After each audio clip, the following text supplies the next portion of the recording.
the United States is expected to deport Iranian professor Shiraz Asghari, who was acquitted of stealing trade secrets, once he receives medical clearance to leave, U.S. and Iranian officials said on Tuesday. Asghari might be part of a rare prisoner swap between foes Iran and the United States. Iranian sources have told Reuters that Tehran is prepared to take part in a swap. The 59-year-old Asghari, who tested positive for the novel coronavirus around 10 days ago, is under the medical care of U.S. immigration authorities and awaits a health clearance to travel, said Abolfazl Mirabadi, an Iranian diplomat who was deputy director of Tehran's interests section at the Pakistani embassy in Washington. "We are working and cooperating with the immigration office to deport him as soon as possible to Iran," Mirabadi said. A spokesman for U.S. Immigration and Customs Enforcement, ICE, declined to provide a specific timeline but confirmed that the agency was expecting to carry out Asghari's removal from the country once he is medically cleared to travel. Connecting flights that normally carry deportees to Iran have been cancelled and the agency is waiting for service to resume, the spokesman said. He did not say how long this could take. The ICE spokesman, who asked not to be named, confirmed Asghari had tested positive for COVID-19 and was currently in quarantine, receiving care.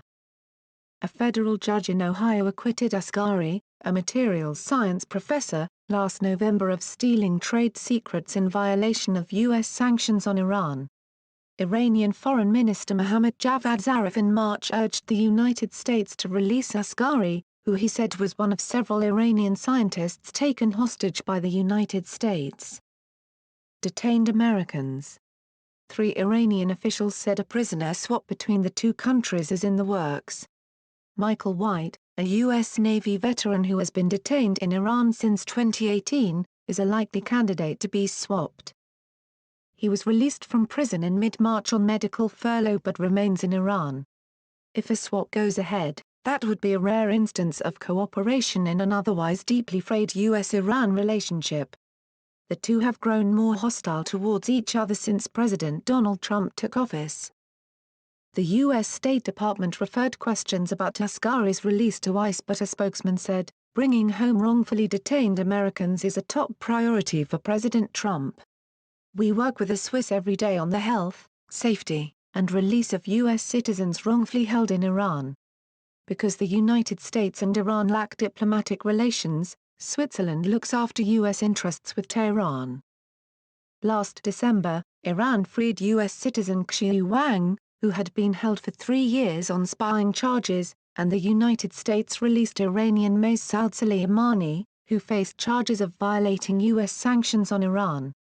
In mid-March, U.S. Secretary of State Mike Pompeo in a press conference said Tehran was considering freeing some U.S. citizens and urged them to do so as a humanitarian gesture because of the coronavirus. Iran has been one of the worst-hit countries in the Middle East by the outbreak. U.S.-Iranian relations have been bitter since the Islamic Revolution toppled the U.S.-backed Shah of Iran in 1979 and ushered in an era of theocratic rule. Tensions flared up after Trump pulled out of the 2015 Iran nuclear deal and reimposed U.S. sanctions that have crippled the Iranian economy. Further worsening ties, a January 3 U.S. drone strike in Iraq killed Qasem Soleimani, the head of Iran's elite Quds force. It also killed Abu Mahdi al-Muhandis, who founded Iraq's Shiite Kataib Hezbollah militia after the 2003 U.S.-led invasion. It is not clear exactly how many Americans Iran may hold, but they include father and son Barker and Siamak Namazi. Robert Levinson, a former FBI agent who disappeared in March 2007 after traveling to an island controlled by Iran, is believed to have died in Iranian custody, his family said in March.